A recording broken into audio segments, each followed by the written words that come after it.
Hey folks, as I like to do at the end of adventures is give kind of a stream of consciousness review of the module I just ran and what's my thoughts of this as a DM, as a player, should you play it, all that kind of good stuff. So I'm going to start like I usually do with a non-spoiler review. This is kind of a quick one to give a feel for players or DMs who might be thinking about playing this, and then go on to uh, a bit more in depth and spoilery type stuff, right? Um, I'll try not to get too deep into details with this one because I don't want. Well, we'll go through it and we'll see, right? So let's just start with non-spoiler review of Tomb Annihilation real quick. Um, I've been doing this for a long time. I played D&D ridiculously when I was a kid growing up back in, I guess, what's now the Dark Ages, right? Back in the time when the Blue Book came out and all that kind of stuff. I grew up on it, right? So, needless to say, I played 1E to death. Um, when 2E came out, I was going into college. I, long story short, had just had a lot of other things to do, and my group had broken up in a lot of different sections because life, and there was no internet to speak of like there is today. So playing D&D remotely was really not possible back in the later 80s, early 90s. So I didn't play tons of 2E. I played a smidgen of 3.5. I played a smidgen of 4. Um, and I've really kind of gone deep into 5 now. I played around with it a bit and came back to it and um, just really found the love for this game again in a lot of ways, right? Um, I can't say I'm fully on the rules for 5 versus 1, but I'm pretty, I'm getting them down now. I know all the basics, and I just not at that effort where you can Matt Mercer and just call crap off of the top of your head. But this goes off to the side. My point is, I've played a lot of modules. Um, this has got to be the best one ever played. I really really love this module. So just to kind of level set that a little bit, right? A good DM can take almost any module, or really any module if they want to, put the time into it and make it good. I have salvaged plenty of modules in my day, right? You take what's given and you turn it around and you build what you need around it to make it fit your group. Back in the days when I played 1E, um, I would have an ongoing campaign. I think I had two, well, one main one and a couple side ones. And, I would build my own dungeons, my own storylines. And as I got modules in, I would sprinkle these in uh, to the game, right? So you would always have to tweak um, modules to fit what you want to do with it. So when I say this is the best one ever, I'm kind of going as written. Um, you really can just take this book as is, and there's very little that you have to do um, beyond just read and and play it, right? The depth of all the characters, all the scenarios, all the places you're going to be.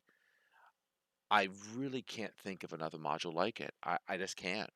The early 1E modules were very single focused, right? They were, I don't want to say one shots, But there was something that you would sprinkle, like I used to do, right? You would take it and you would sprinkle it into an existing adventure, or you would play it as a single thing, which is kind of what I'm doing now with 5e modules. I'm not playing a campaign right now, but yeah, the amount of lore and depth and everything they put into this um, is uh, is like I said, I can't think of one like it. So as a player, um, this does not feel like a 2D cutout of an adventure. You know, it just doesn't, and one of the things that I also love about this is if you watch my previous videos, one of my main gripes about 5e modules is, and to be honest, this is basically a shortfall of, for example, Rime of the Frost Maiden, which I'll get into once I finish that one. Um, D&D seems to want to, Wizard of the Coast wants to create modules that seem to go from 1 to N, right? Start at 1, end at 9, 10, 11, 12, something like that, right? And have the whole gambit of of um, of levels, right? And the problem with that is the depth is not there for those modules. Like you are leveling people up because basically the module story tells you to. You get to this checkpoint, we give you a level, right? But a lot of times with the story and what you're given in the module, um, I feel that a lot of times the players didn't do enough to make that level as written in the dungeon and in the module, right? So you as a DM make a choice. You either just push them along, just like kind of pushing kids along through school nowadays sometimes, or you as a DM have to fill in around that and create even more adventure around that. Um, as written, there's plenty here, and you generally do not feel your players are cheated. Not that they've earned the exact experience that you're going to need, but you feel as you get to a step, I felt it was a lot more justified, rewarding, whatever word you want to use, right? There was no lulls in the adventure and the story like there is in, I would argue, Rime of the Frost Maiden, um, also Inverness, right? I haven't really played some of the earlier ones yet, but I'm really wanting to go back, and I know they need more work, and you know I'm going to get to them soon. But uh, let me try and think. Strahd, yeah, Strahd was another one that when you were getting towards the end, I kind of felt that you were kind of struggling to really give the characters a challenge or to make it fit the storyline. As good as Strahd is, and I like Strahd a lot. Finished playing it with my kids. Um, there's a lot of good stuff in Strahd that you can try and build around. But this one I felt was very solid from beginning to end. And yeah, I just want to say if you're a player still watching this, yeah, play this one. Absolutely play this one. Find a DM who will do it and have at it. Have at it. I think you'll enjoy it, and I think it's one that you everyone should play once. Everyone should play once. So with that, almost 9.5 minutes in, let's say go into the spoilery part here and talk a little bit more details for those DMs or maybe players who have played it before and just want to hear the full opinion. But if you've if you want to play this and don't want to hear stuff, go away. I don't know how in depth I'm getting, but go away. So what did I really like about this? Right? What I really thought what made this strong compared to other modules that I've played, be it Curse of Strahd, in particular, and Rhyme tries to do this, and I guess um, other ones as well. But basically, this um, this module you could almost think is of in three parts. There's basically finding the tomb. There's well, yeah, we'll say finding where the tomb is located in the jungle. Once finding the location, getting to, the entrance of the tomb, and then doing the tomb itself. So the first part, finding it, basically the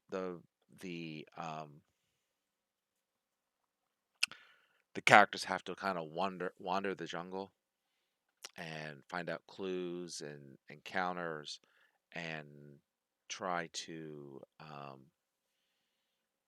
figure out where the tomb is located.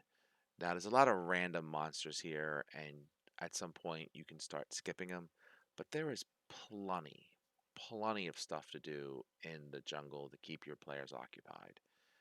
By no means did my players clear out the entire jungle. They did a good part of it, but yep, it was there's plenty to do, plenty of depth in the whole thing as well.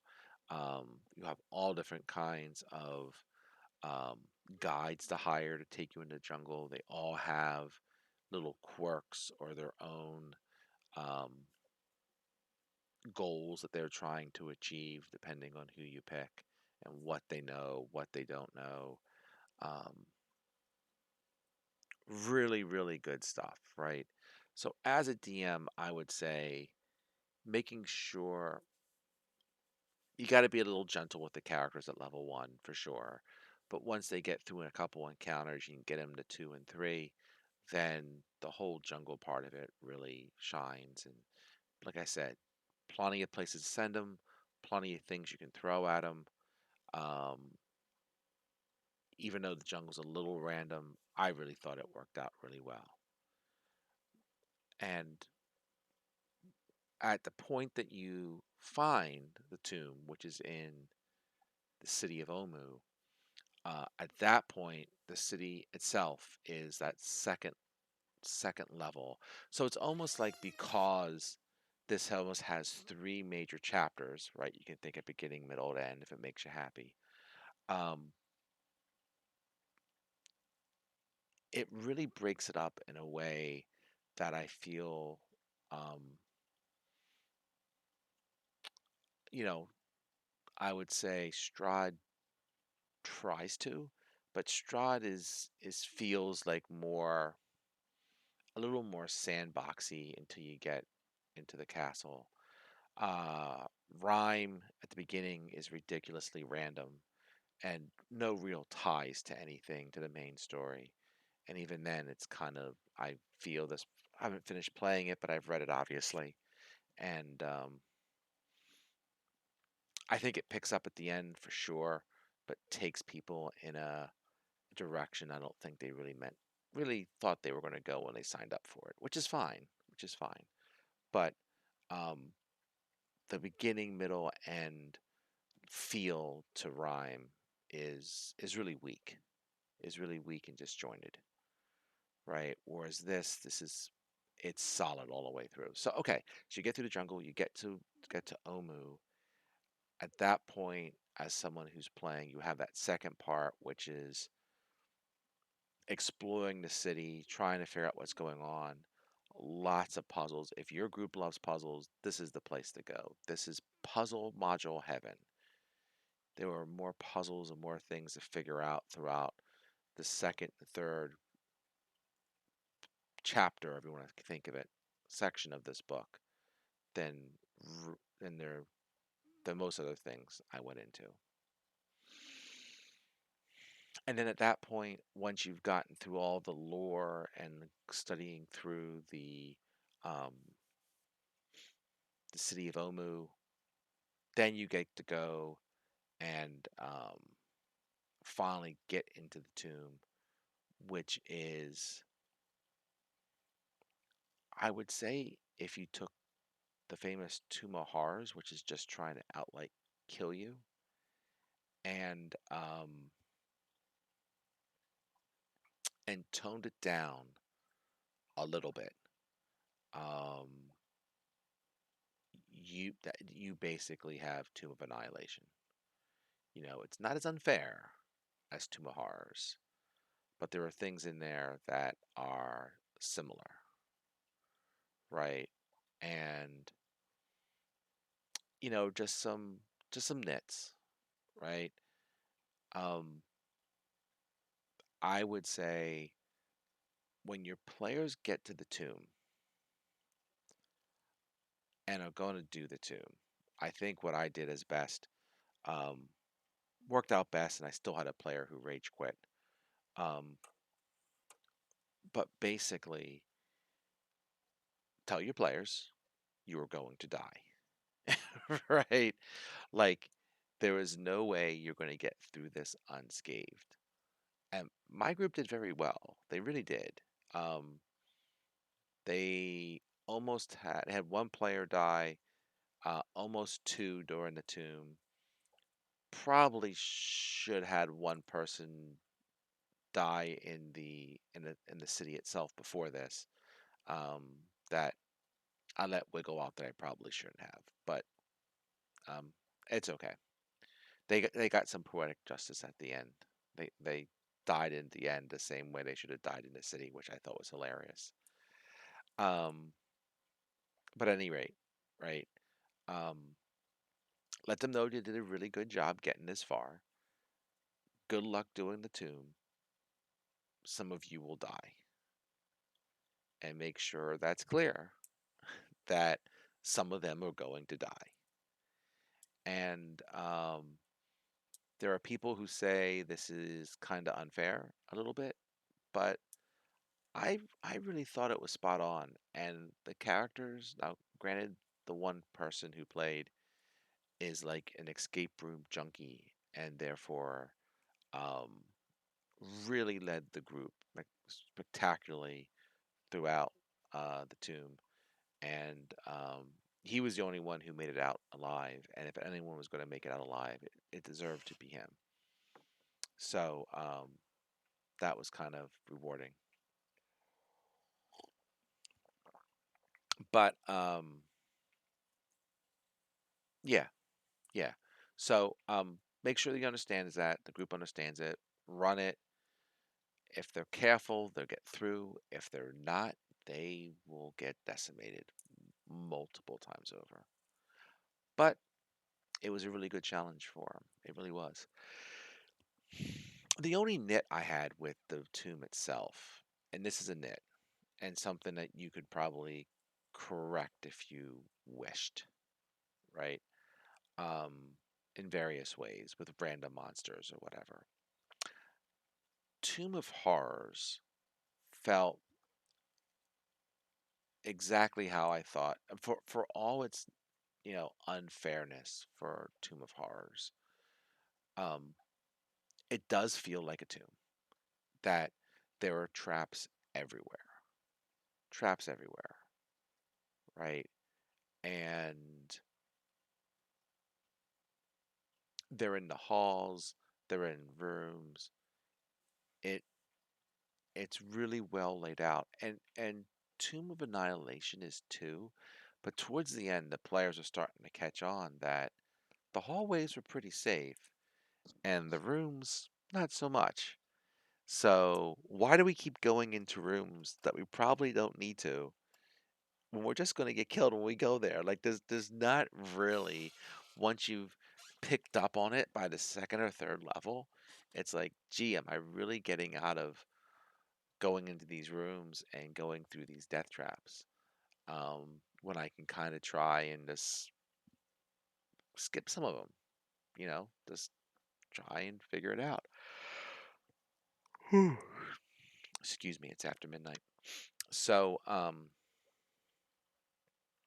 it's a nit, right? It's a nit, but um, still, by the end, I thought the end boss battle was very good. And sorry, I heard something in the background. I was wondering what it was there for a second. Um, Plays out very well. The players at the end, beat the main boss, and I'll keep it vague just in case anyone is still here who's whatever. Um, got the boss down to the point where they could have gotten out with probably three characters surviving, but they really wanted to, and I can't blame them, right? As a DM, some DMs, like if you watch Critical Role, and I'm a fan for sure, right? Some DMs, like if you take Matt Mercer for as good as he is, right? And to be honest, he's doing an actual show, right? So he's going to play everything pretty tight, right? And that's the way he should in a situation like that. I play a little bit more friendly, laid back is probably a good way to put it. So, you know, when the main baddie was going to leave at one point because you get the main baddie down to a certain health level and, you know, it's like, okay, he's just going to give you a salute and I'll get you next time thing.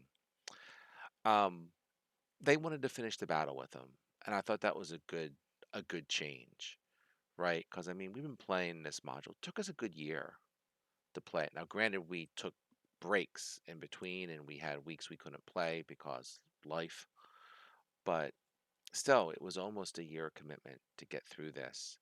I think it took what 24 weeks. So 24 weeks out of a 52-week year. We took a couple months off. So you probably could do it in about half a year if you dedicated yourself to it, 3, 4 hour sessions. Um, so they wanted to finish the boss battle versus just saying, "Yay, I survived. Let them stay. Let's fight it out." And in the end, it was that close to a group wipe. One person survived. Both the Lich and him had only a handful of hit points left, and in the end, um, he missed on counterspelling a spell, and the damage done was enough to finish him. And the guy crawled out of the dungeon. Good for him. Um, at the end, once and I thought this was a good ending that I did, even though it's not in the book per se, right? Is as the conclusion if they destroyed the soulmonger, right, regardless of whether or not um, they defeat the final boss, but if they destroy the soulmonger so that um, people can be raised from the dead again, um, if it had been a total group wipe, I would have um, had the person who hired them true resurrect them and bring them back, right? Their bodies would be gone, but they could go and bring them back. And if you think about it, right? If you think about this from a D&D perspective, if you really if you really had something going on where um all the clerics couldn't resurrect people or revive people anymore, right? To bring them back from the dead in any way, shape, or form, right? And some adventurers came and fixed that, um, there would be you would probably pretty easily be able to find some high level clerics who would be willing to bring these people back as a thanks. There are plenty of clerics here whose side job is helping characters by resurrecting or what have you, right? Especially in the big cities, right? So to have that income for some of these folks taken away and then given back, those people definitely get a freebie, right? In their eyes. So I think it was didn't quite I had to do it at the end for all the other characters except for the one who survived, but to bail out the characters who died at the end, um, if they succeed. I thought it was a good thing. Um, because really the main bad guy is probably gonna come pretty close, if not close, to wipe him, right? And that's fine. So yeah, so I know this is almost 30 minutes. I'm about 26 minutes in. So so again, just to conclude, this this is probably the best one I've played. Um, it should be a treat. This is really for. I'll put this another way. This is the best module I've ever played, but I'll also say I would give this to people who have played D&D before. Right? Don't make this, you know, don't make this the one coming out of the gate for a new group. That's about the only thing I would say. It doesn't really fit that bill per se because um, a lot of stuff going on here. Good note taking is a key. Um, I just think that I guess it depends on who you play with, right? But I just don't know if this is what you would want to introduce your characters to. Just because um, some of the things in especially the tomb itself, and to a certain extent in the city as part of the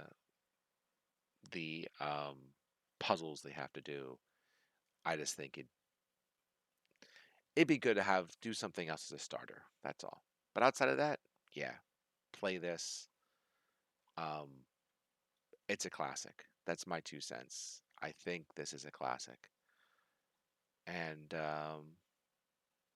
enjoy enjoy it. So I've been kind of talking smack about some of the other ones that we've played, including Rhyme. Um, I'm really tempted to talk about Rhyme of the Frost Maiden, but I won't any more than I already have because I do want to um, see the team play through the later chapters, which I think are put together better. So I'm going to try and resist that temptation and not talk about it.